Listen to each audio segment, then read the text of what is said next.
এখানে গ্রিস দেওয়ার মেন উদ্দেশ্য হলো নজলটা বসানোর সময় যাতে অসারটা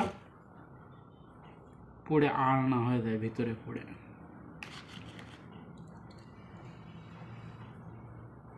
এটাই মূলত গ্রিস দেওয়ার উদ্দেশ্য।